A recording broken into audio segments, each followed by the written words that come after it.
Welcome to Camp Handsome, a beautiful place for the convocation of comely men. Alright,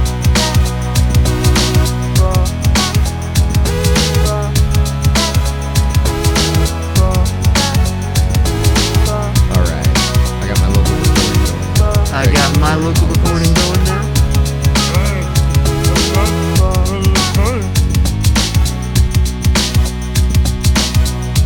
Now, here's Okay. your host, the Grammar Club. Alright, so who wants to do the intro? I could do it, or Glenn could do it, or Ty, anybody could do it. Well, okay. I mean, there's only one intro. Alright. How about you do it? Shale, you switched into deep mode again, just out of nowhere. Well, I don't I don't even know what's. I don't even know I'm what's sorry, causing guys. Mr. Sandman, yes, bring me a dream. Ah, yes. Oh, baby.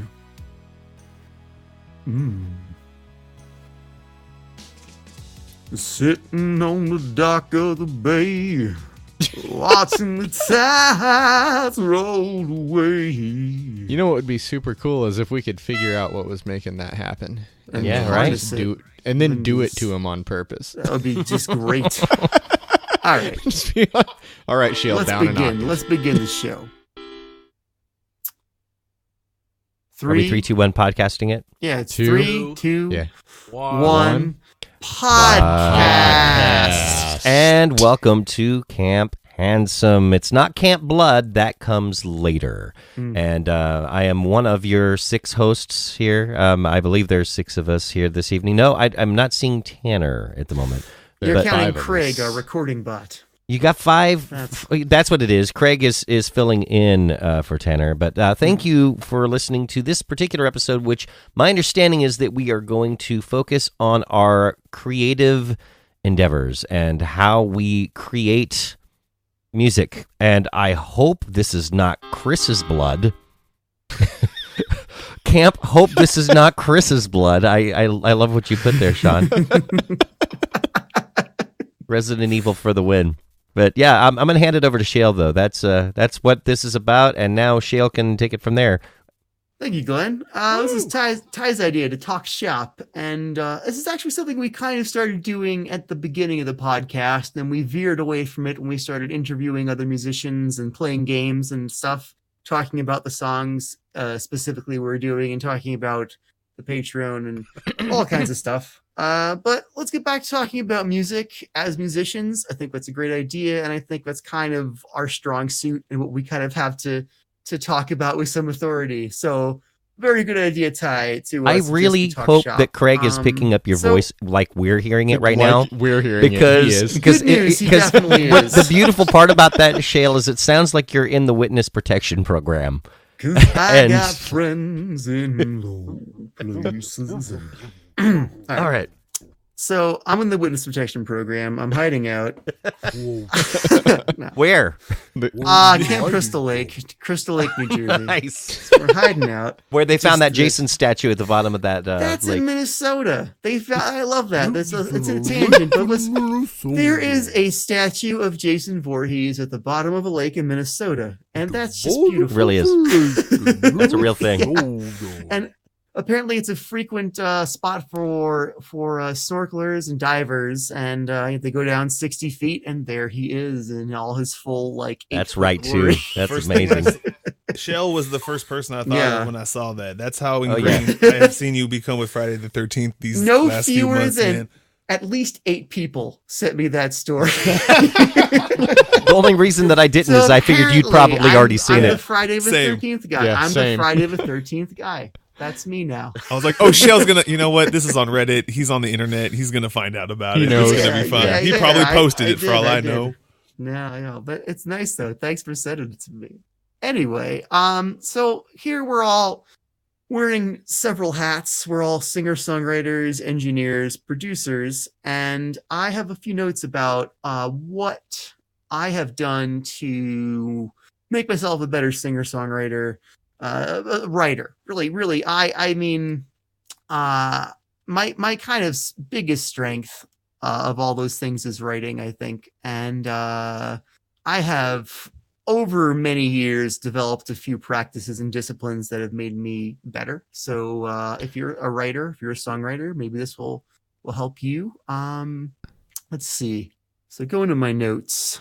I'll cut this part out of the podcast. The first thing I would say about writing a song is to sit down and write it. Sure, sit down and write it. As ridiculous as that sounds, that really is what it is. Like, just sit down with the intent to write, and you'll find that you tend to write. Sometimes it's terrible, but you wrote something anyway. And that bad song can open up to other good ones. But really, like as ridiculous and as much of a duh thing as it sounds, that's really, I think, the first real step to it is just to commit to do it and do it. That's my approach to arranging as well, because sometimes the biggest step really is committing and saying, I'm going to sit down and I'm going to put in the work and I'm going to make notes appear on this piano roll until I'm happy. Yeah, but what I think of is and I just was looking up to see who said the quote for real, but it was Leopold Stokowski that says that a painter paints his pictures on canvas, but musicians paint their pictures on silence. Yeah, that's and nice. Something about silence makes me sick. The silence can be violent, sort of like a slit You're not wrist. a John Gage fan? Oh yeah, no, he made the best. That was a Rage Against the Machine quote. But when it comes to they dovetailed. See, they dovetailed. When it comes to silence, though, John Cage has got it down. I enjoy the silence. Yes. So let's think about words are very that moment. Unnecessary. They can only do harm. Let's think about that moment where you sit down and you start to actually work on what you're going to write or arrange. And whether you're writing or arranging, when you actually have scheduled the time and you are doing the thing, you're clicking around, actually putting notes into your DAW, you need a few things. And mindfulness of them, I find, is helpful. You need the discipline to do it. To actually make yourself, even if you don't feel like it, if you have other reasons, if you have a commitment, or it's something that you want to do, but it might take you a few minutes or longer to get into after sitting down, you need the discipline to push through that period. You need the faith to know that you'll probably feel better about it, even if you don't at first, and that you'll probably come up with something you like, even if you don't at first, and that even if you don't come up with something you like after an hour and the whole thing's a wash, it doesn't mean it's going to be like that every time. And finally, you need the ability to actually ply your craft and know what you're doing. And that's pretty much it. Well, I guess you need inspiration. It helps. You need some inspiration it helps. So how do you do that? Well, in my case, one of the things that I would say above all else is you have to just define part of the song. Part of the problem in the beginning is that the options are infinite. What are you going to call the song? Yes. What are you going to play on it? But if you start by defining one thing and setting one thing in stone and saying, this is the song title, then you can start fitting the other pieces of the puzzle in there. But you have to define that first. That's some of the best advice ever, is to just, if you're sitting and you're just to define a limitation or a couple of sets of limitations or rules. You can't play a game that's just Calvin ball. You have to. That's perfect. You have to come up with sort of, okay, what am I going to do? And if you can come up with, like you said, like if you can come up with a song title, or if you can decide, I'm gonna make this have a Wurlitzer in it. Yeah, or start with your Wurlitzer. This is going to have E flat in it somewhere. I'm going to start with E flat. If you have to, roll dice for chord changes. Do something to just give yourself a framework, because nothing is more terrifying than the blank page. And that's why our music challenges actually are not any harder to do than any other song we do. In some cases, they're easier because the restrictions offer some challenge. Right, the restrictions offer some challenge. It's but like they we have a also DM. Offer some. They offer some form where there was nothing. Now we have form. And when you have form, you have something to Yeah. work within. Your options are limited. And when your options are limited, like you said, through trial and error, you figure out which options are the good ones. That's And really that the key to simple. it. It's super broad, but it's that simple. Yeah. So that's why that's been so, surprisingly or unsurprisingly easy for us. It has not been any harder to do the music challenges than the other songs. Yeah. So another thing for me personally, I found that a huge problem for me for over a decade was wasting time in my DAW changing the instrumentation over and over and over to an incomplete song. I would write half of a verse and I'd be like, oh, this is so great, I want to hear it. And then, I would open my DAW and I'd plug away the chords and a little beat or something.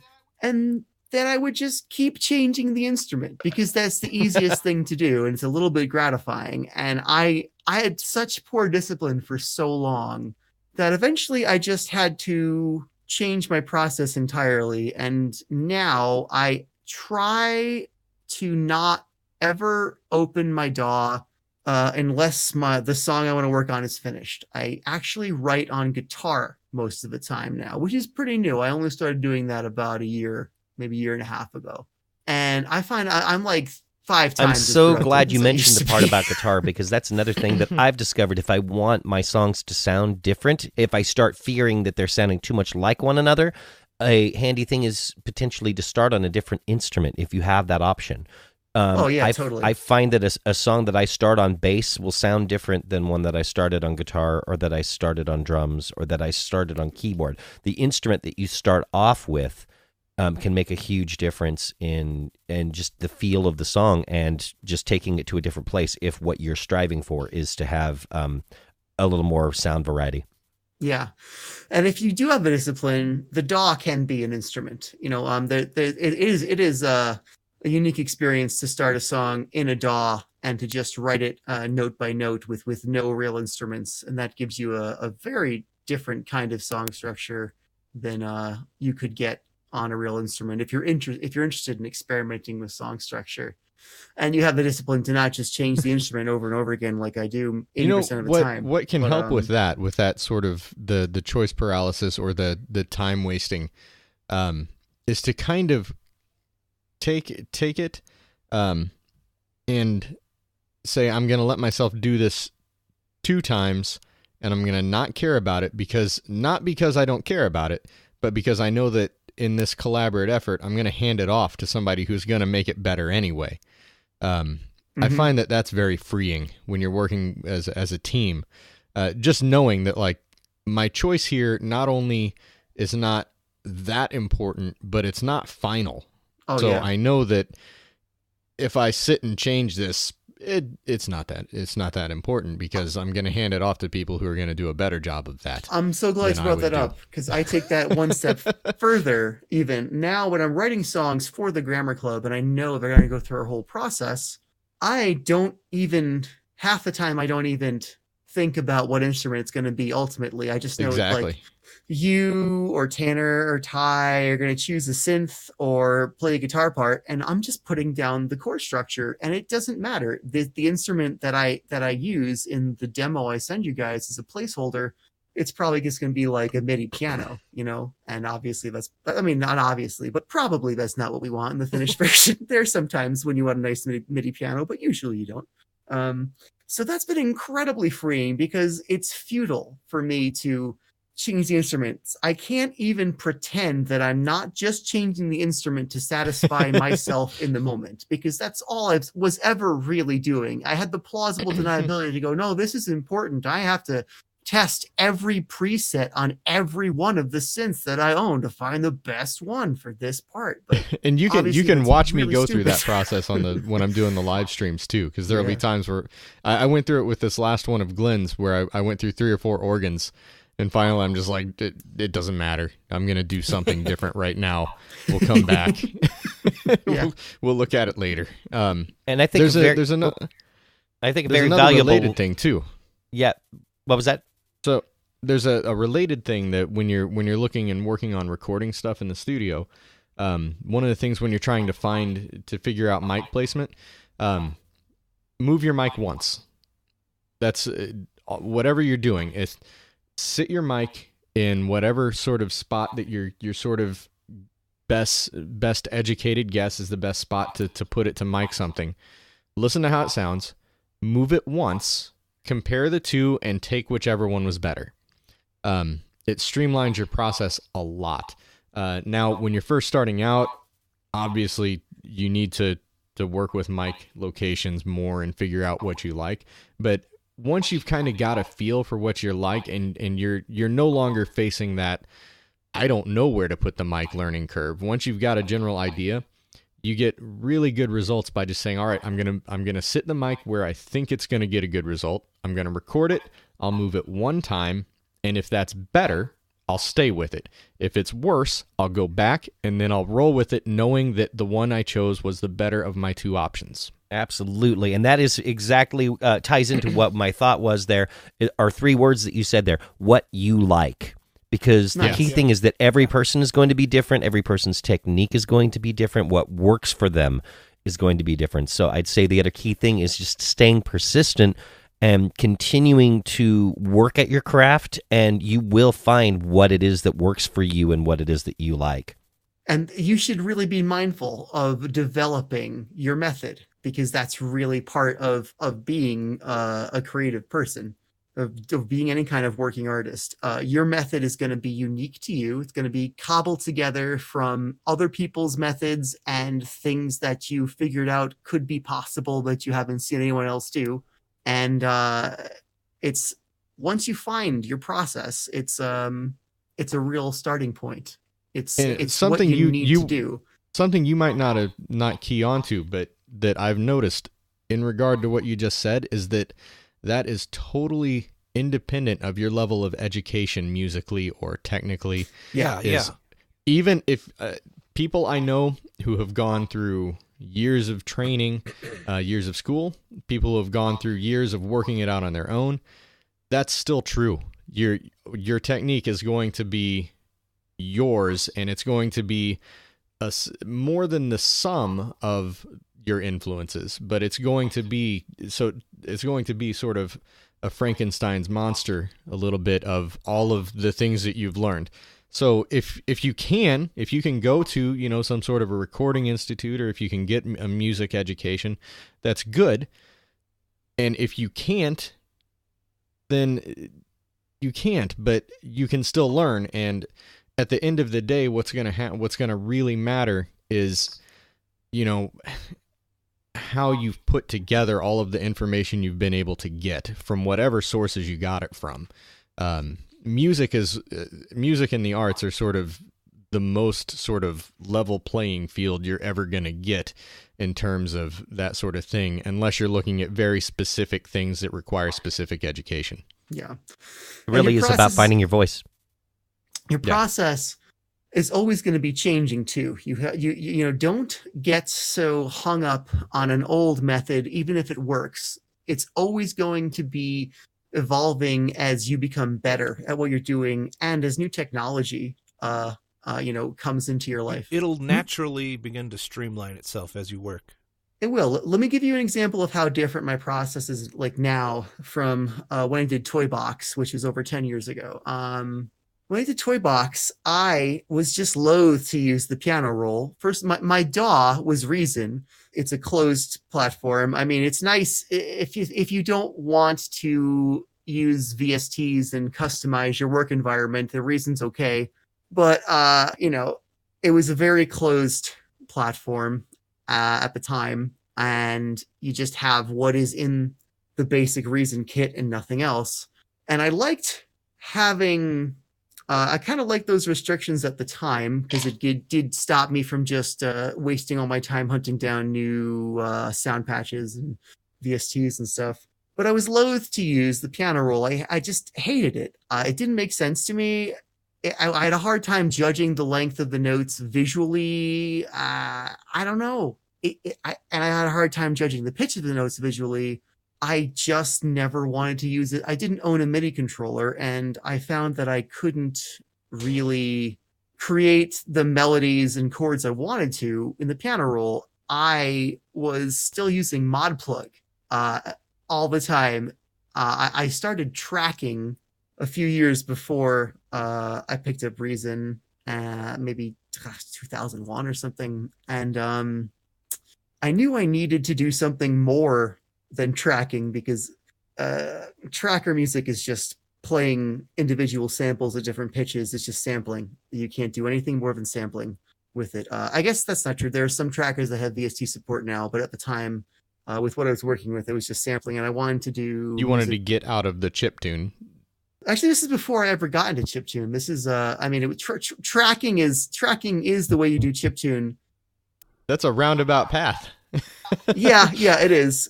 Because the tracking interface is how you write authentic chiptune. But at the time, I wasn't using FamiTracker. FamiTracker didn't exist yet. I was using just ModPlug to do sample-based tracking, like you would for an Amiga computer or a Commodore. And actually, I take that back. The Commodore computer is chiptune. It's not sample-based tracking, but Amiga. Anyway, I was using ModPlug's MIDI export, which would only export MIDI at 120 BPM, no matter what. It didn't care about the beat. I remember that. Yeah, so I had to set Reason at 120 BPM, and then whenever change I would the tempo shift back, yeah. Yeah, and so I found that actually created some kind of an error that gave me I don't know why, it gave me a fairly narrow range of like tempos that wouldn't cause Reason to fuck up. I love the accidents like that sound cool though. Yeah, so everything on that album was kind of in that range. Tempos. on my, but you laugh and I laugh too. It's funny. And on one hand, it seems unreasonable to not just fix these simple little problems or to stand for these little problems, but it's the restrictions that add character to music. It's the restrictions that stop you from having analysis paralysis and not knowing what choices are best. It's just like you're saying. At some point, restrictions just go with it. Go with what you have. Yeah. Which seems counterintuitive. Push against. They unburden you of setting up the perfect environment, because it's never going to be perfect. And sometimes it's... once you run into a problem you can't solve, you accept it. And sometimes it's best to let those mistakes go. And the example I have is an MC Chris remix I did of Fet's Vet with the Imperial... the Imperial March, basically. The dun dun dun dun dun dun dun dun. On Fruity Loops, FL Studio, I ended up having these beeps that came through, like you're playing a note and it's has some artifacts at the end of the note that I wanted it to play, where it's making these beeping sounds, and it's like, that kind of sounds like R2-D2, so I'm going to leave that in there. I don't know why that happened or how that happened, but I'm going to leave it in. Yeah, sometimes the artifacts are the best part of the song. Sometimes you just get something beautiful. Absolutely. Just randomly. Yeah. And to not get so wrapped up in being a perfectionist that sometimes it's cool to let those accidents happen on there, because they can end up being the coolest part of the song. Yeah. So to get back to my story, at the time when I did Toy Box, I was just using Reason and ModPlug, a very limited set of synths and a very limited set of tempos, and I had a very limited production ability. I only had a dynamic mic, and I didn't even know what compression was at the time. Nice. That's how bad that the production is on that album. But I did it, even though I didn't know what compression was. I mean, I could have told myself, no, don't do this. You should really learn more first. But, I don't think I was motivated to learn more at the time without getting something from what I've already put into learning how to record. That's how humans learn. That's how kindergarten works. If you were only allowed to speak English after you had high school level grammar, kindergartners would not be able to talk. You have to start somewhere and then build. Yeah. So that's totally normal. Yeah, exactly. So now I have a totally different process. Like I said, I write songs on guitar, and then if I'm going to put out a demo for you guys, I like to give you guys a MIDI so you can just work directly with the notes that I have in mind. You don't have to rewrite anything, and there's no chance for some kind of mistake and whatever. And if you're changing, I want you guys to know that if you're changing the chords or even the voicing that I'm using, that that it's definitely something you're doing consciously and not just happening by a mistake. I do that a lot. So MIDI is the best. Yeah. MIDI is the best. So what I do is I take a guitar and voice demo that I've done, or actually just I'll take a guitar and voice demo. I'll isolate the guitar track. I'll analyze it in Melodyne, and I'll make a MIDI out of it. And then sometimes I'll add some strumming patterns or arpeggios to those MIDI block chords that I've created. I'm sorry, I skipped a step there. I take what I've done on guitar, and then I usually turn it into block chords. I edit the MIDI that is created by analyzing the real wave data I've created, because Melodyne can do polyphonic audio analysis, which is like still seems impossible to me. It's the same way you do I don't know how it works, but it does. It's just a computer has a good ear now. Well said. well said. Yeah. So I'll take those block chords, and then I'll use a VST called Cthulhu, which takes chords and a VST called Cthulhu takes those chords and it will give them a rhythmic pattern. I can make a strum pattern, or I can make arpeggios with them. And, then it's as simple as taking those chords, and often I'll just generate a bass part using Cthulhu, just grabbing the bass note of the same block chords, and then via kind of a formula that I write into Cthulhu, it will write a bass part.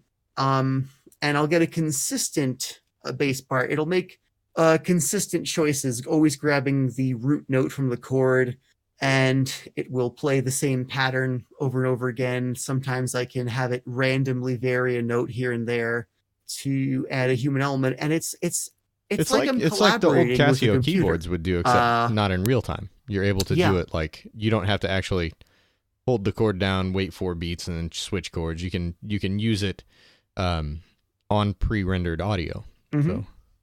Yeah.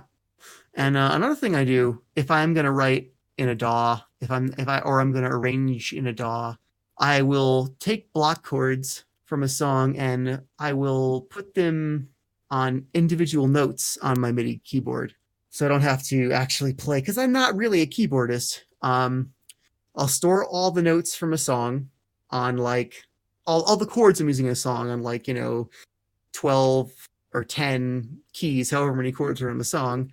And then I can just go through and play them by pressing down one key, and I can manually input a rhythmic pattern if I want to. So if I'm not getting the kind of precision or humanity I want from programming a strum pattern into Cthulhu, I can manually input a pattern by pressing a key. So that's been really good for me, because as a person who doesn't actually play piano or keyboard, getting just the basic chord structure down into a pop song is a challenge. So chord generators, if you're a songwriter with a DAW, I highly recommend Cthulhu. It is it's an indie VST by a small studio called Xfer, I think XFER, which is something I've only heard as the name of a Final Fantasy spell. Yeah. That's the only time I've heard Xfer other than Xfer Studios, who makes Cthulhu. But it's a great VST.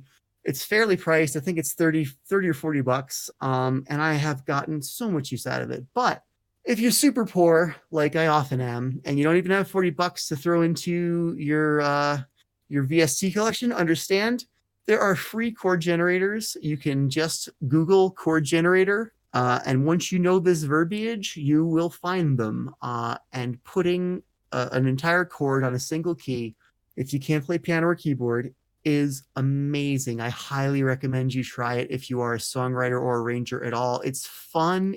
It just makes the process so much more pleasurable for me. It lets me it frees up so much of my mental ability, my mental faculties. They can go to actual arrangement and writing instead of, oh, what chord is this? Oh, what chord goes here? How do I play this chord? How do I play that chord? So huge advocate of chord generators. If you are, those are the best sorts of tools, though. The best sorts of tools are tools that get you out of your own way. They are. Well said. I mean, getting out of your own way is the best. So you can finally enjoy the good parts about yourself without the bad. That's the thing with any instrument too, is getting sort of the proficiency with an instrument. The whole point of that is so that you can do stuff like you're describing. It's so that if you're familiar with your instrument, you'll be able to do that. And it's interesting that there are so many different routes that you can take to get to the same to the same result of just being able to write a song and come up with creative ideas. Yeah. Tanner is informing us that he has uploaded our latest song. Oh, awesome. Fantastic. Yesterday. So we can I'll post it. that. I feel fantastic. I'll post that after the show before we play Jason. After this. But that's a good one. I'm excited to put that one out.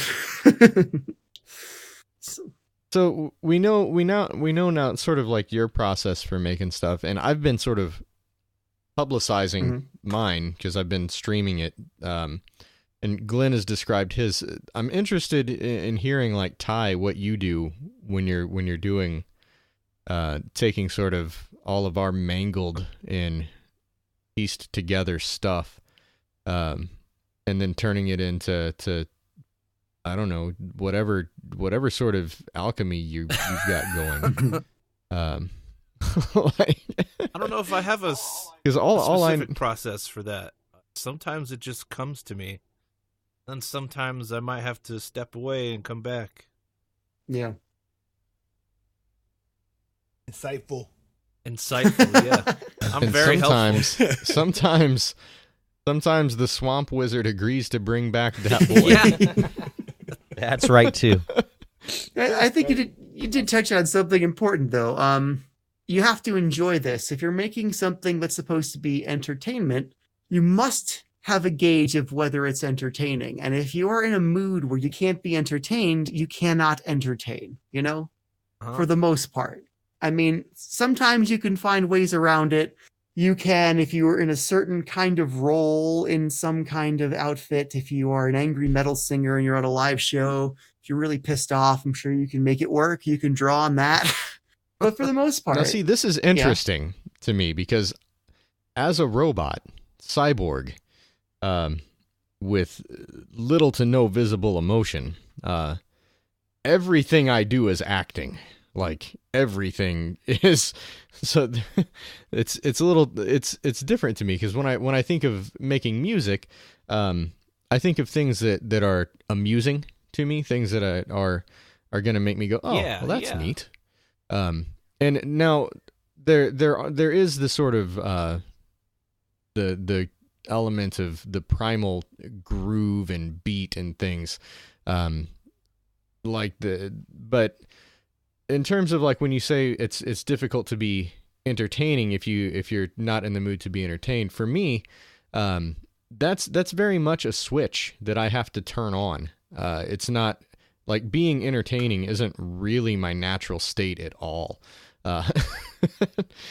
Like and so over the years of having, like, especially being a private instructor for 20 years, that was not a skill that I just had. That was something that I had to work at, is like, how do I keep people's interest? Because I don't feel generally like entertaining is a natural thing for me.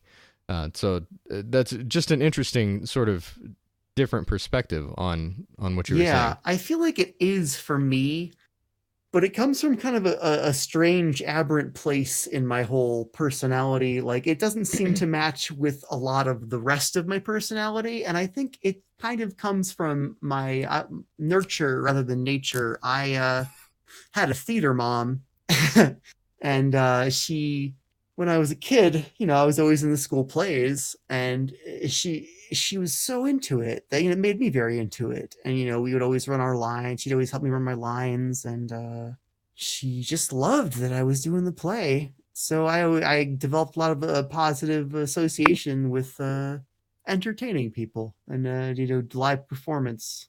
And then I just became this introvert who never talked to anybody and just this depressive who's miserable. Having a stage and a reason to become entertaining is sort of how I get out of that as well. Is because if I had my druthers, I would never be on a stage. It's weird that it's a thing that I do to me, because it's not like it's not something that I would think I want to do that. It's really weird because it's a thing where I'm always happy that I did it, but it's very much an unnatural thing. Yeah, me too. It is, but it is a thing that I love doing, and it's the strangest thing to me to admit that I love doing because it's so out of step with. Yeah, it's funny that again so we have kind of a similar personal experience here. You and me, Sean. It's funny. I'm actually like I always say, we're the same class. Ty is the opposite. He says. Yeah, go on, Ty. I'm like normally an extreme introvert, but I love doing shows.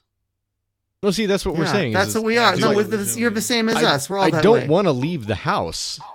Yeah. But if I must, I'll happily be leaving the house to be in front of several hundred people. Yeah. But I don't want to talk to anybody. Exactly. It's like I'll stand and talk to everybody, but I don't want to talk to anybody. Yeah. It's so much easier to talk to everybody than anybody. It's so much easier to talk to 100 people than one person. Isn't it though? Like this is true. I don't know why that is, but I feel the same. And I know that's weird. And I know that we are just in a very small minority for feeling that way. We are. Y'all are weird, man. I love all of them. Do you know the number one, right? I know, Beefy. It's cool that it's cool to have some different representation here. But I mean, the number one fear in the world is not death. It's public speaking. Yeah. It is. Statistically, the greatest fear of humanity in this day and age is public speaking, which is so weird. But now that we have social media and stuff, and I feel like maybe we're getting over it. When I was in high school, I had a speech class, and even just getting up to speak in front of 10 people, I wanted to die. Yeah. But then I started playing shows in college. And then after that, I had another speech class in college, and it was like nothing. Didn't bother me at all. You know what's weird about that for me? The bigger the show, like the less I'm afraid of the audience. It's so much more comfortable to play to 600 people than 6. Yeah, I agree with that. I feel like when you go into an environment where everyone's default state is to be on your side, because if people came to a show to see you, they're yours to lose. Yeah. So their whole intent is to show up and be entertained. I feel like it's harder to flip 500 people than it is to flip 3.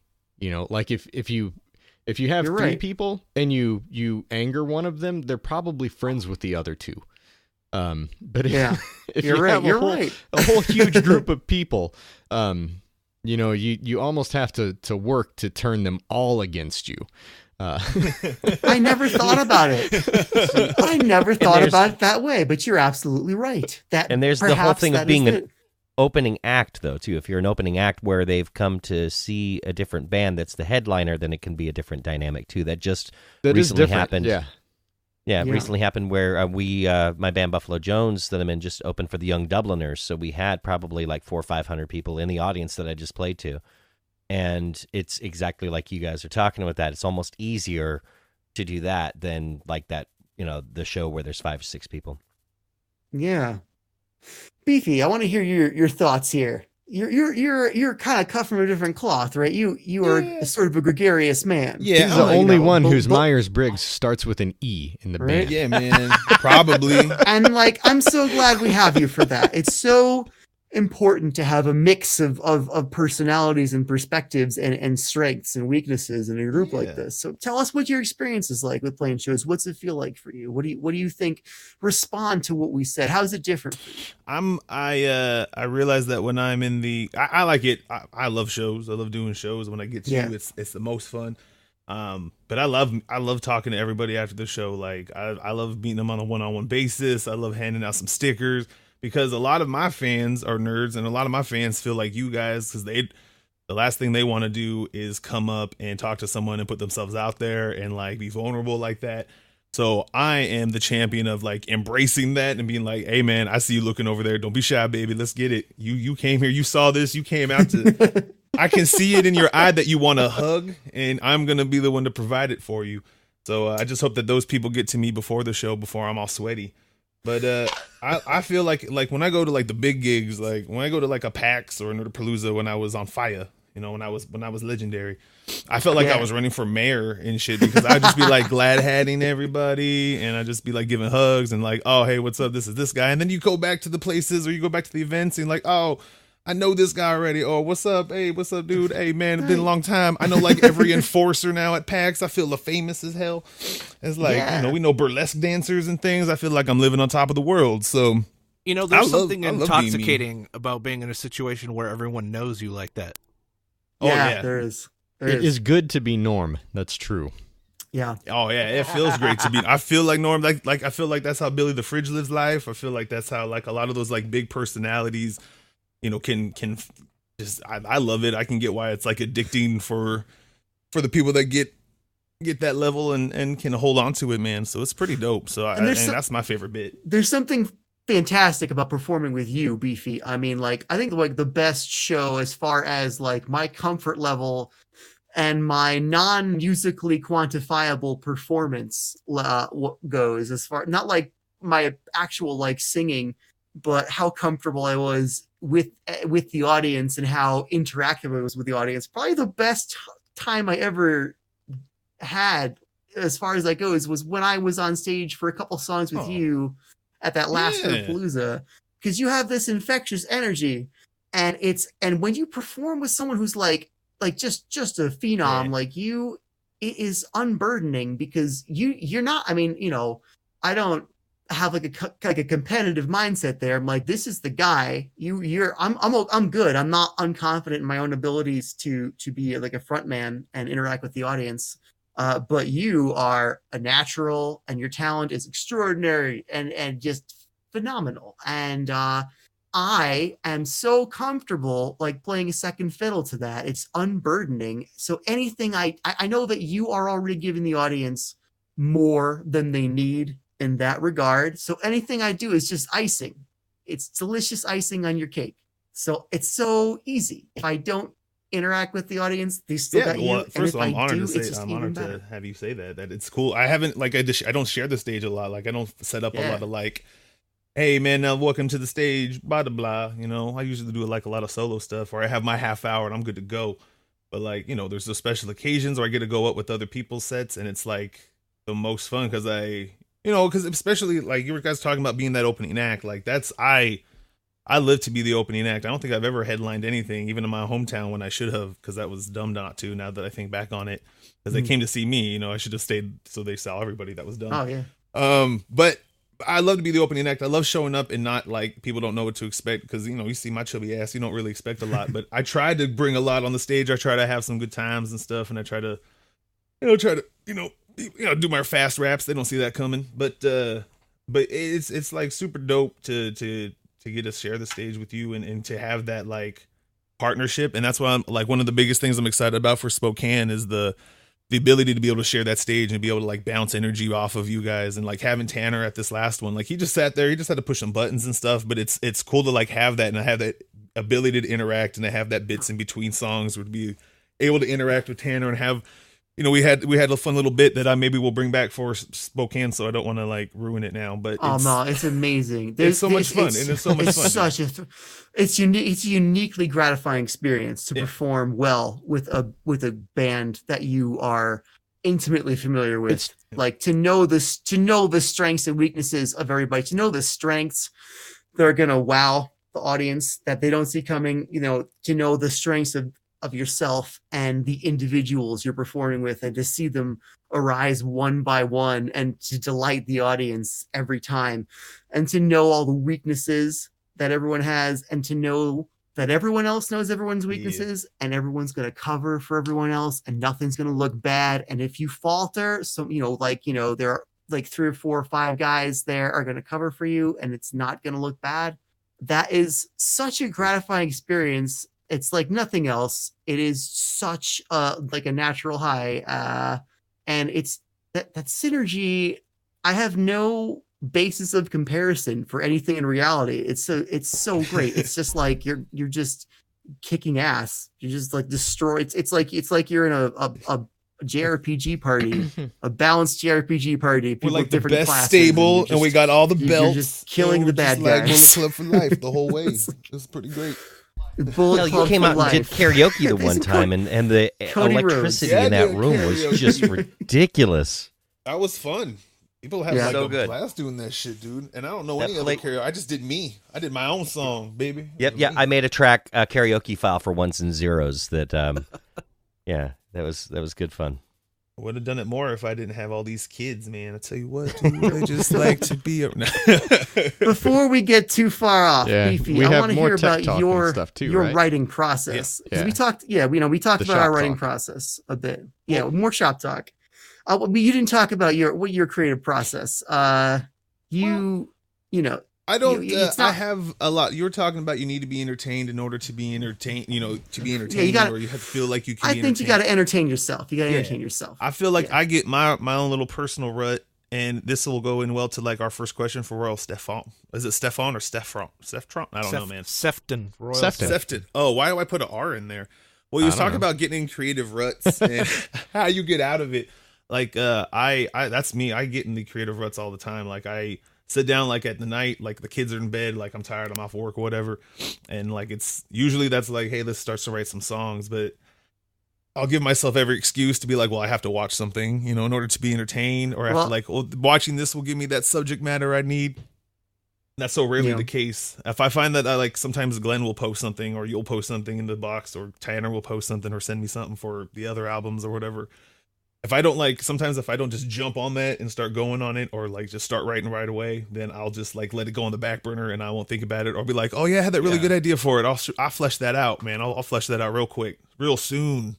After I think of this new idea, and like, oh, I'm gonna flesh that one out first, maybe, and then I forgot the idea for this first song. So I find that if I force myself, we have deadlines and stuff we give ourselves, and that's freaking awesome because I can just be like, oh shit, we got to do this thing. Like, I have to get this. I want to record this right now. Stop, messing about. Don't like overanalyze it, thinking like, well, what is everybody gonna think? Like, this sounds dope to me. Let's get it out. That's cool. And then that's like my favorite bit. So that's been my process. And things like Irma, like you said about those limitations and stuff. I like setting those limits. I like having those things to play with and stuff like that, and being able to do things like Irma, and just like we have the set thing, especially for this last one, which was a lot of like the songwriting portion of it was what was dictated. It was cool to like throw in those little things like and having Ty be on the verses and how that all comes together, and how we have to make those references of fun. That was a dope, fun experience, just like Hot Garbage, and it's cool to have those fun games. Totally. It's And like it's so turning important. the songwriting into like a game of apples to apples or Cards Against Humanity almost. Or, Yeah. if you're old, Mad Libs.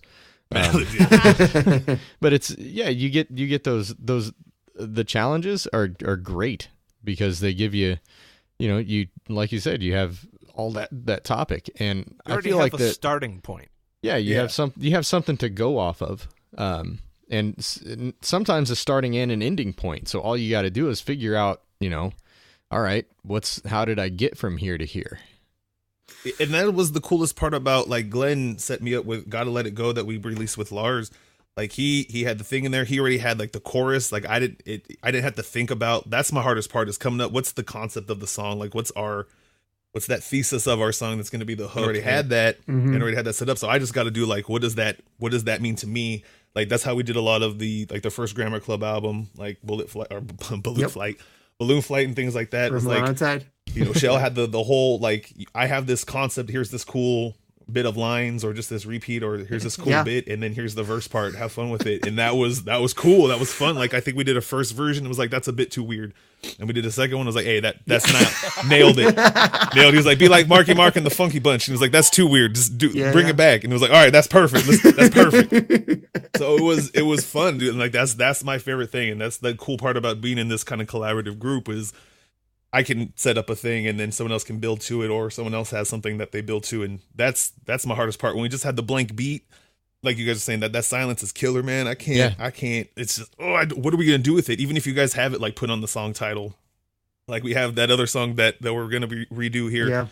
or not, no, that didn't have the name, but one of these other songs that just have like the name already.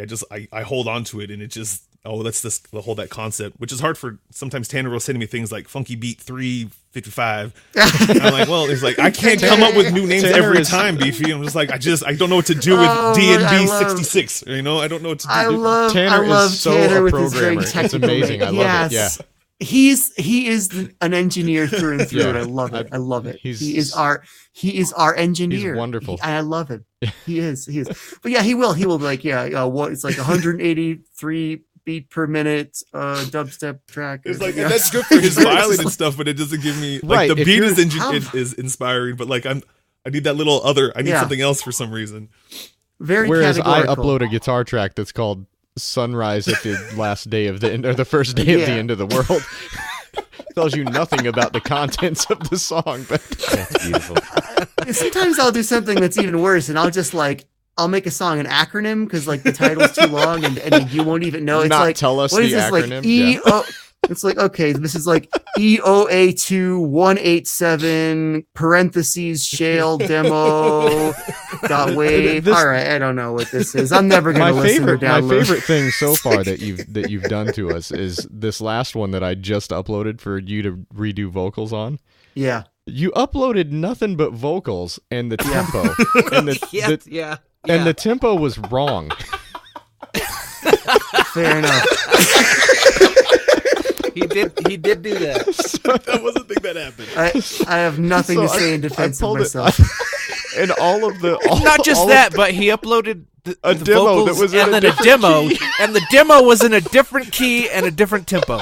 Now, to me, it's clear that the demo I uploaded was not intended to have anything to do with just the an version example. I wanted Sean to do. I had done a little piano and voice version of that song as a little like a treat for our $10 patrons. At one point I did a couple of solo piano and voice songs. No, I was still able to make it work. You did record it to a steady tempo, and I was able to pull it in and figure it out. So it wasn't a complete catastrophe or anything, but it's definitely interesting since we were talking about our different processes.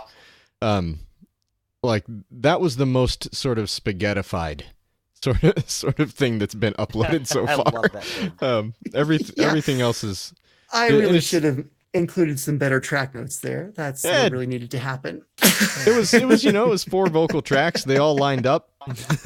Good enough. Hey man. Yeah. Don't feel like you can't do that, is what I'm saying. Well, I think best practice is a thing, and definitely that was not best practice. When we all workable. When we embrace it, when we all embrace best practice, we are more efficient, and over time, that adds up to a lot more productivity. So I'm big on best practice at this point. Can I just say life. before Shell says before we get to the next topics and our next discussion. I think I've become used to Shell's new voice, and this is his new voice to me now. Is it my his newer, deeper voice? He started talking again, like Sean was talking, and Shell came back in, and I was like, "Oh shit, is his thing working?" No, he's still. Wait, what is real life anymore? So you made me question everything. You like my new baritone, my rich and velvety tone. Oh yeah. Now, if whoever edits this, make sure that Shell's actual vocals are there, so he just sounds ridiculous. I think that'll be perfect. That's gonna be me. Shell, that's gonna be me. you. But you need to switch back and forth at completely random intervals. All right, before we move on, before we get too off base. Yeah, we have some Q&A questions. Yeah, we should deal with it. We should do the Q&As. I want to say one thing. I want to touch on Beefy. You brought up that you got to strike while the iron is hot if you're inspired. Sometimes you come up with a bunch of stuff in a short period of time, and you're just going to work on one thing, and you kind of sometimes forget the rest. What I do is all the time, I record acapella acapella vocal hooks into my phone. Yes, same here. And I send them to myself. I put them on my computer, and I have a folder called Aca Demos, and it's just acapella. It's just me singing to nothing, just mostly hooks. And sometimes it'll be a verse too. Usually I come up with a hook first, and then I'll come up with a verse later. And sometimes I've got a whole verse or 2 and a hook, or sometimes 3. before I even touch an instrument. Like sometimes I'll have a song written entirely as an acapella before it's instrumented. No, on occasion. Legit question. Michael Jackson wrote that. Actually, sometimes it's a way to write. If there is some rhythmic element that's not coming through in the acapella, I will throw in a little beatbox between syllables.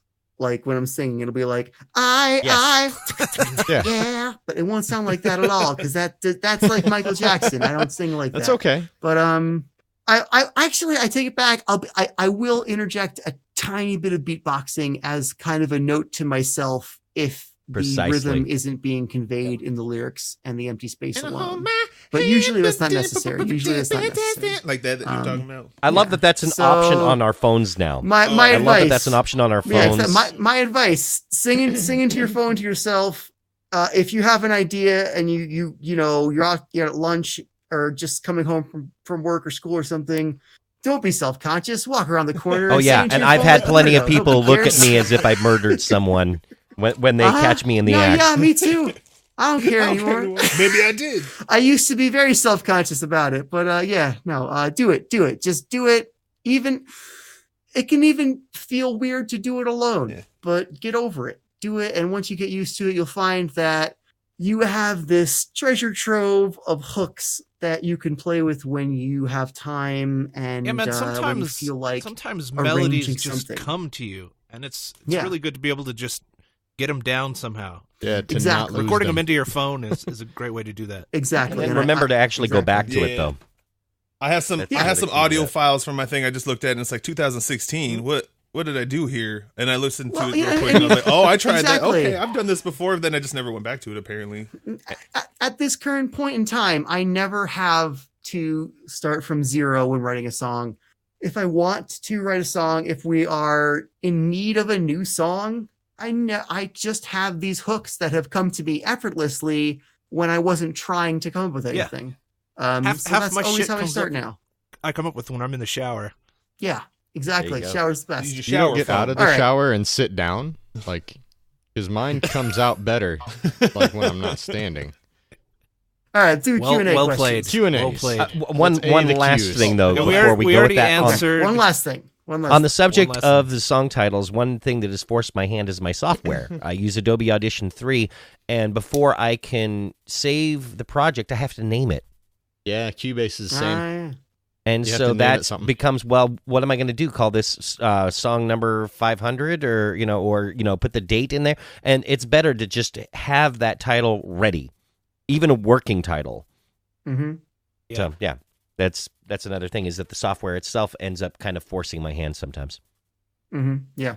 Untitled -1, number one hit coming your way soon. Exactly.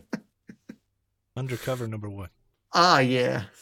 All right, so let's get to the Q&A questions. Okay.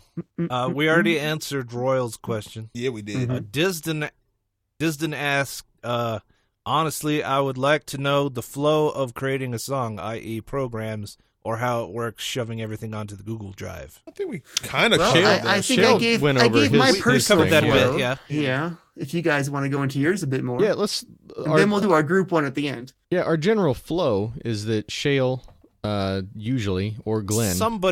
Those are our two sort of creative fonts, and they put up the demo. We're the songwriting specialists. Me and Glenn are songwriting specialists. And then usually either myself or Ty is next to get a hold of it, unless they want Beefy to write verses first. But then either Ty or myself will take it and open it up in a DAW. I use Cubase. Ty uses, what do you use, Ty? I use FL Studio. He uses FL Studio, and we will take that demo and then arrange it, basically as though we were doing a cover song. It.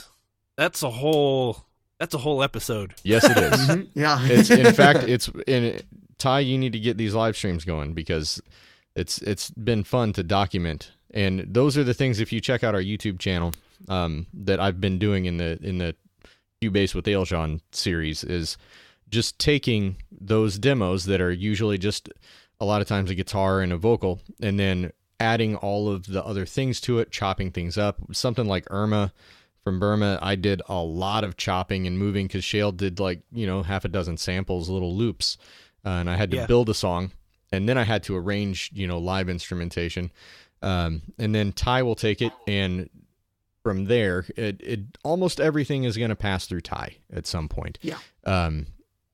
I think eventually something will probably end up. Night Flight. Night Flight went straight from me to Tanner, but right. Sometimes Ty. you don't need Ty, but the reason for those of you who don't know that almost everything passes through Ty is because as I and Glenn are our songwriting specialists, Ty is our arrangement specialist. And almost everything needs arrangement. And that isn't to say that the rest of us aren't capable and talented arrangers. We are. It's just that I think Ty is the best.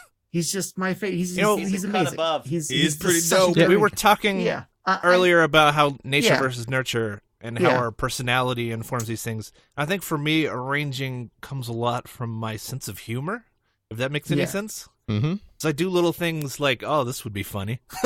There's a spot in Burma, in Irma, where I was doing those sweet picking leads that I accidentally misfretted a note, and it sounded like the Windows alert message when you insert a USB device. Hello?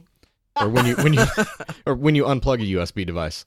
I totally left it in. I discussed it on the stream. I'm sitting there listening to it. I'm like, now I'll show you.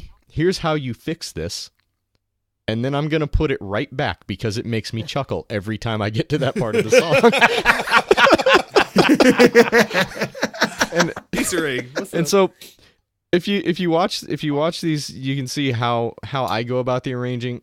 Ty has a process that I think we need to pressure him into letting us see, because he is a wizard. And he does amazing things. But from there, then it goes on usually so we have the sort of creative process where Shale has described and Glenn has described a little bit of just how they write songs. Then Ty or myself usually will go through and do arrangements. Generally, if it goes to me first, it ends up doing that mostly so that, because Ty has other stuff he's working on. If it goes to Ty first, usually that's actually kind of more the normal order, and then I'll put in guitars and stuff. And then from there, we pass it on to Tanner, who is also a wizard, and will take the arranged thing and master it for us. Now, there are also times where Tanner does all of those things, because sometimes he just creates all of it. And that's the thing, when you have a collaborative like this where everybody is a one-man band, it's like when you look at the Beatles, you see not that we're the Beatles, but I like that you preface that just in case anyone was confused. Just in case someone's going to get upset about it. You got to the wrong podcast. Right. But when you look at the Beatles, you look and you say, well, why is Paul the bassist? Well, he's not the bassist. That's what he did when they played live. But he played piano and guitar and drums, and everybody wrote and did stuff. And so it's when you look at it, everybody can do all of the processes. But if someone were to ask, well, what does Shale do in the Grammar Club? Shale's a songwriter, singer. He's one of our two main lead singers. What does Beefy do? Beefy's the lead singer. But what does Tanner do? Everything. What does Ty do? What does Ty do? Everything. What does Sean do? Most of the things. But so I think you could safely be said to do everything. You could be the rapper. You could do everything. Sure. It's funny. Stranger things have happened. Tanner was saying, "Shit, you should do a rap. You should rap on one of these songs." I'm like, I don't really do that. Liar. But then liar. You've done it. I did hot. He said that I did Hot Garbage, and I didn't think of that as rapping, and he did. He's like, that was great. And I was like, oh, all right, I don't know. I guess it's rapping. I felt back to Diston's question. I think Ty should take over here, because as the other intermediary person. Yeah, we pretty much covered his question. All right, we could get real specific about how loading samples and shit into FL Works, but I don't think we need to cover that on the podcast. Yeah, you're probably right, but we want to see you do it. So yeah, we do want to see that. I would love to see that. Yeah, we'll I don't know if you're allowed to kill goats on Twitch right yet, but we'll get you streaming on Twitch. Okay, well, we got some more questions sometime soon. Yeah. Well, let me just one more. Let me just add a little addendum to Royal's question about how to get out of creative ruts. One thing that we have the rare ability to do is, because we can all wear these different hats, we can vary our process. If we are in a rut as a group, which I don't feel like has really happened, but if we even start to feel a little bit redundant in our process, all we do is change the order, and it's an entirely different ballgame. That's true. Just reorder the filtering. Like, just change it. Exactly. I mean, many times, I think kind of a secondary standby we have gone to many times is to have Tanner be the chief arranger. And, even if he's not doing everything, maybe he'll take a song that I started or somebody else started, or Glenn started, and he will just edit the heck out of it. Oh, Glenn, what's the name of that song that you and Tanner did pretty early on? I can't remember the name of it now. I cannot function. I cannot function. That's it. Yeah. So that is Tanner as the chief arranger. And Ty, did you have anything to do with that? I rearranged part of the bass on that, but yeah. Yeah. So you stepped in just as kind of a consulting arranger. I did nothing. The internal term we use is sweetening, which is something I got from a YouTube tutorial on songwriting. But it's a great term. Sweetening is just sort of making small tweaks and making variations so that there is not a moment of sound that is identical repeated in a song. You don't want the first verse to sound quite like the second, or we should call it proggening. Interest. So come from proggening. So we hadn't. So if we have Tanner do the most of the arranging, and then Ty or Sean can sweeten. Proggening's a good term. If we just change our roles, it's a whole different. We get a whole different sound. Quackening. So I forget that. I forget I'm not the only one who uses quack. So it's Oh, I thought it was quack this whole time. No, it's quack. Quack it's fest. what ducks do. Quacking. Quack. What are you quacking about? That's beautiful. All right, so it's like if you're from Philadelphia, quack is John. So these next questions come from Michelle. We could probably go through these pretty quick. All right. Who starts songs? Usually Glenn or Shale. Yeah. Sometimes me or Sean. Sometimes Tanner or Beefy. Sometimes anybody. Tanner would be the technical on the starting any of the Beefy songs. It's any of them. Any of us can start a song. Yeah. And everyone has. Everyone has. I think. Oh yeah. Because a song can start from can start from any element of a song. You can have a drum loop, and we could send that to you, Sean. You could play over it, or you send it to me, and I can write over it. You send it to Beefy, you can write over it. We can start with an acapella. We can start with a complete instrumental. We can start with just block chords. We can start with a concept. So anyone can start a song. Yeah, we've done all of this too so far. Yeah. So. Yep. It's absolutely open-ended. Our two main song starters are Sean or Shale, and I'm not. Yeah. I'm Sean or Shale and Glenn. Who's in our band? God, shut me up. Well, I know, no, but I mean to give him more. To give a more individually focused on us answer, an answer that's more specifically relevant to our group. I'll give an example of like two of our common ways to start. Often I will send a demo that I've recorded, and I'll send a demo that I've recorded in Sonar and a MIDI from it, and I will say, here's some stuff. I'll have all the individual stems from the demo isolated, and I'll have my vocal track as one of those stems, and I'll have some track notes, and I'll say, you can disregard all the stuff I've done except for this one bass part I recorded that I like a lot, or this one synth I wrote that I like a lot. Try to keep that in. Or I'll say, just throw it all out and use the MIDI, which is more often. And then, So often, a lot of our songs start like that. A lot of our songs start with a similar thing from Glenn, where Glenn will have a full demo and he'll also have the stems, and then we'll upload it to our shared Google Drive, and anyone is welcome to take that and edit it. And if no one does in a certain time frame, but we decide we do want to proceed forward with the song, I will schedule someone to edit, to arrange and work on that track. And usually the second step of the song after the demo, the writer, is for it to go to the chief arranger, who is Ty about 75% of the time. And and from there, you know how it goes. We've covered that. Another way it often starts is with a bit less common, an instrumental. Like Sean, you have recorded instrumentals that we have worked into full songs. Beefy is great at writing to an instrumental. I am not. I think it's harder. I'm trying. It's something I keep meaning to work on. I would much rather start with a melody with no accompaniment than with accompaniment and no melody. I feel exactly the same. I'm sort of the opposite. That's interesting. Like I'd rather have.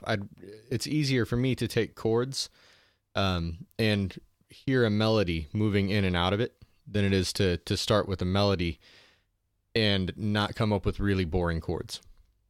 And I hear bass lines most often myself. Like first thing I'll hear, like most of the time, is a bass line.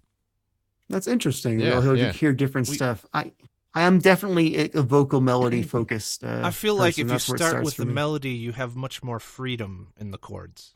I'm on the same page. It's interesting that we both feel that way. Ty, it's interesting we both feel that way because we have. Man. Yeah, I do. We have the longest history together, probably as collaborators. Well, no, actually, me and Beefy have a longer history, but I think, yeah, love it.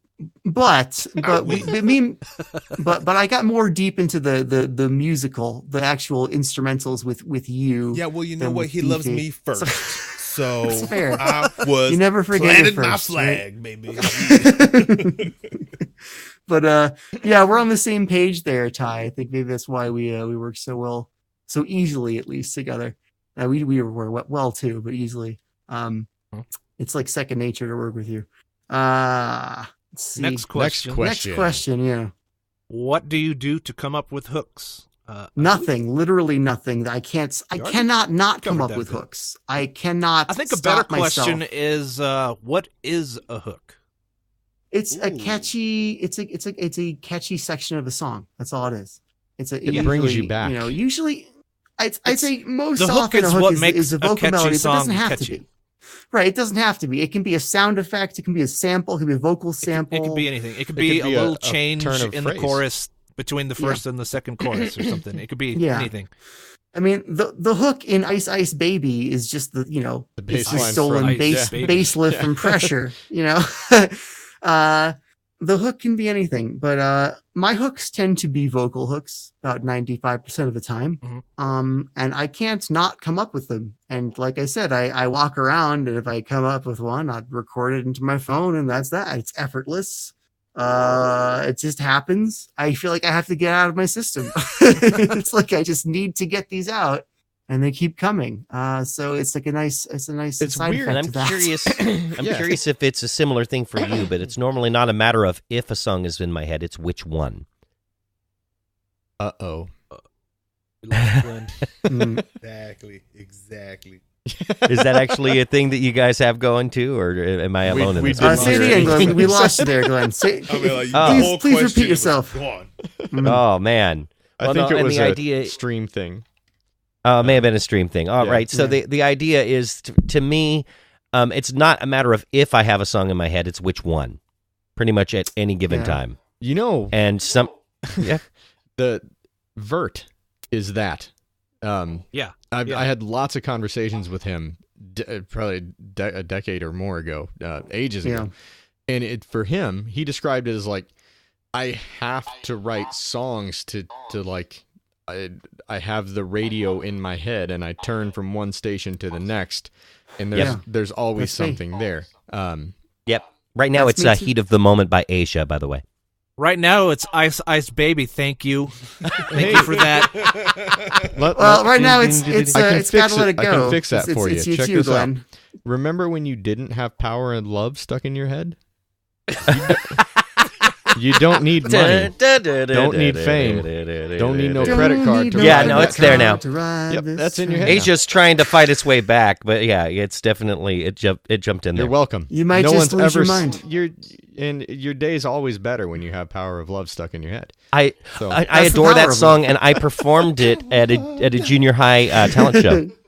Nice. I performed that song at a junior high talent show, but it was awful. Cover it now. Glenn, we gotta cover it now. It was awful, and here's the reason why it was awful.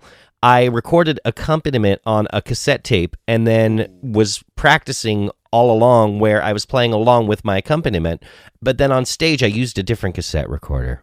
All right, here's my pitch to you. The speed was so off that the entire thing, everything I'm playing along with that recording was not remotely in tune with what I was playing. YouTube video was like. Here's my pitch, guys. All right, Glenn, record a cover of "Power of Love" with your standard instrumentation and your standard style. Have Tanner be the chief arranger and do what he did to "I Cannot Function" to it.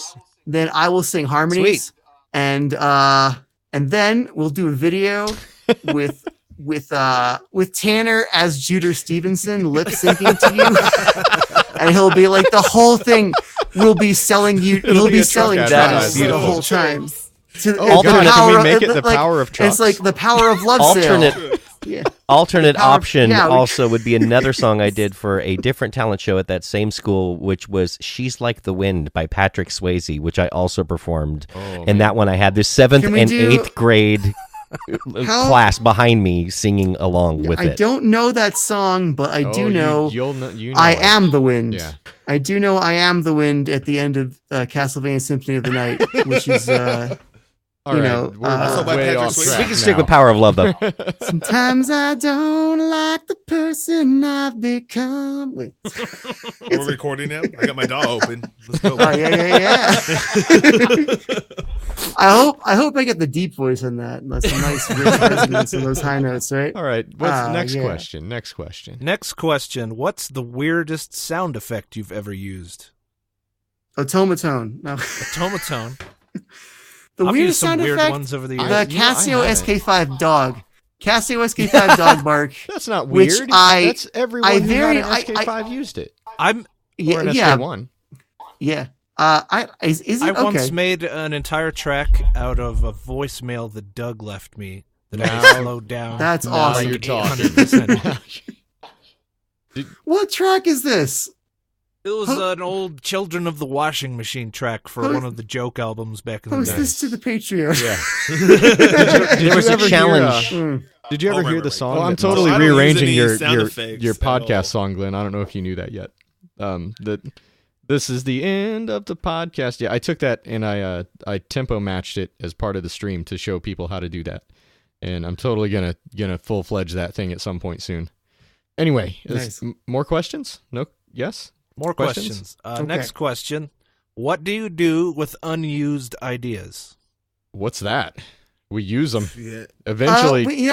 We store them. Yeah. We bank them. There are a few things we do. There's a bunch of stuff. Hoarding is the word that you want there. So a few things. I'm going to get to all of them. Yeah, we store them. Yeah, we get to them over time. We have so many partially completed and even like practically completed songs in our warehouse here at this point. We store them. We have a Google directory with a plethora of riffs, drum loops, like snatches of vocal melody, and entire instrumentals. We'll show it to you. Sometimes. You can pick which one we work on. Yeah, we'll Just don't pick the wrong we one. do. Okay. Just don't.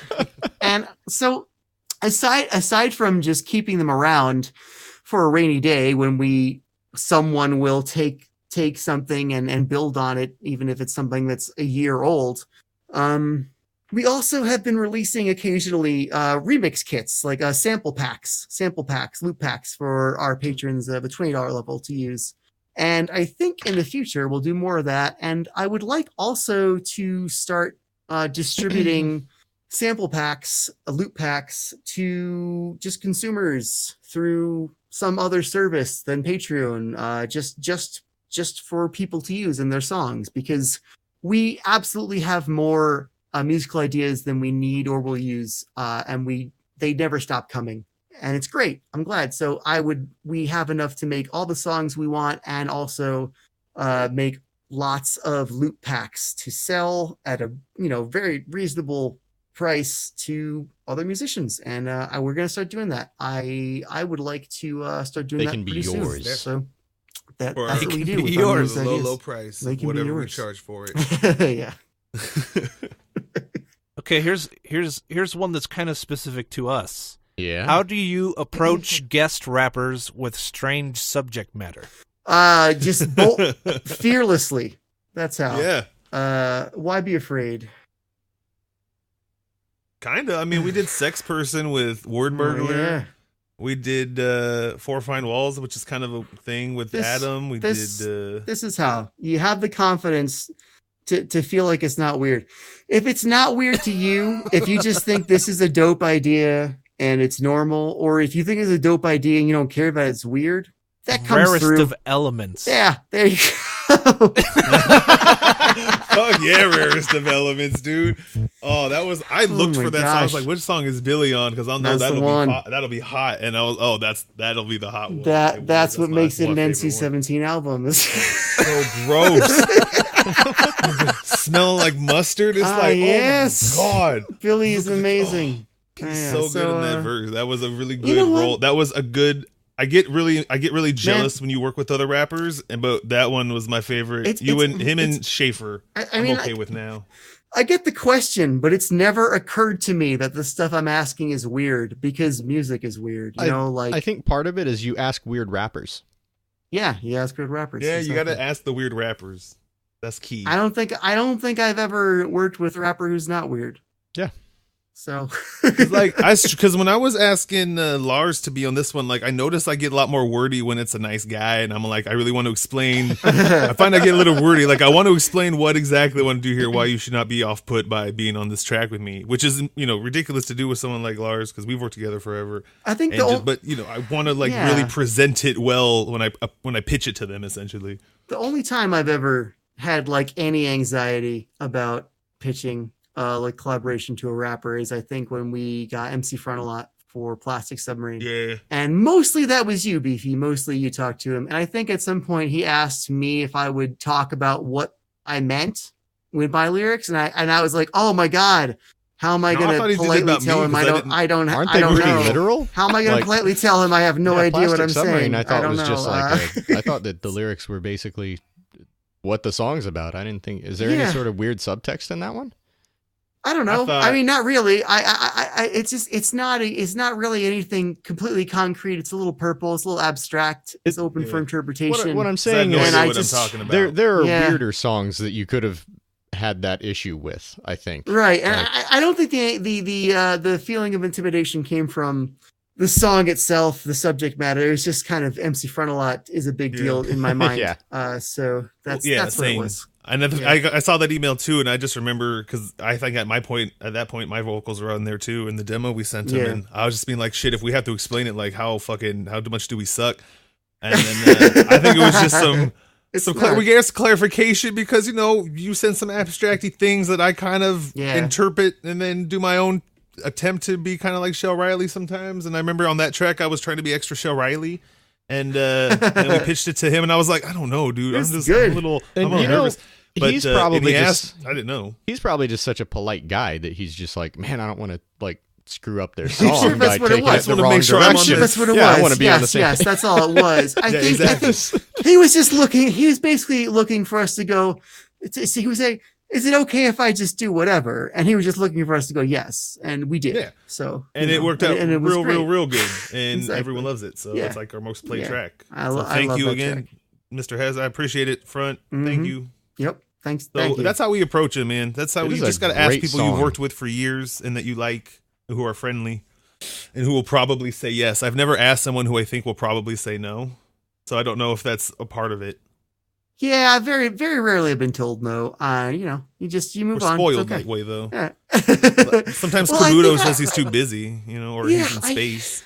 Also, Sometimes people are more approachable, I think, than we think. A lot of times. Yeah.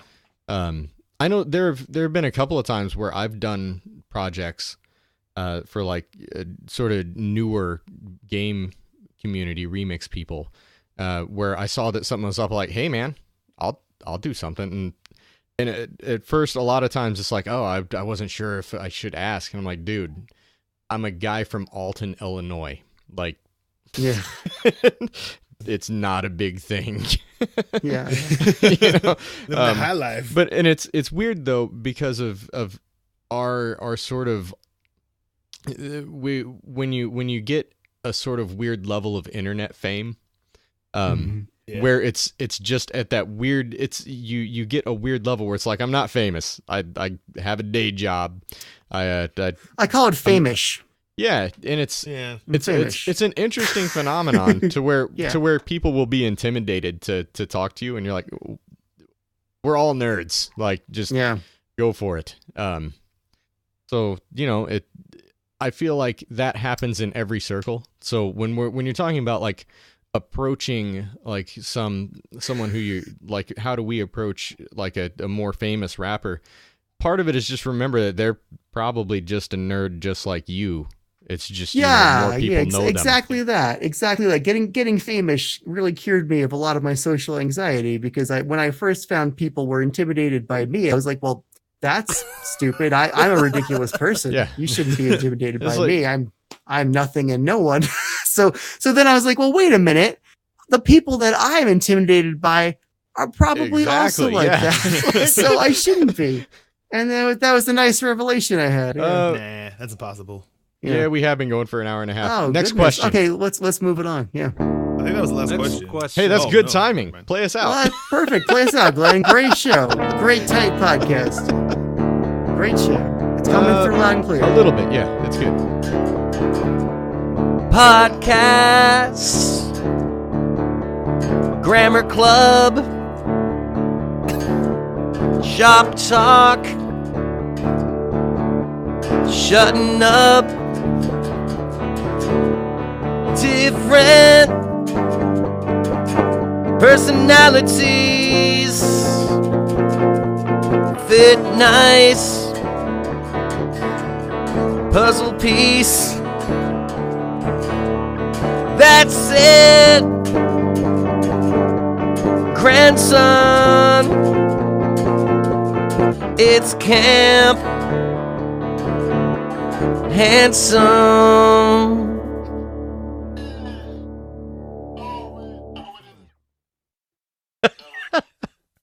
And I'm out. Yeah, and I tried to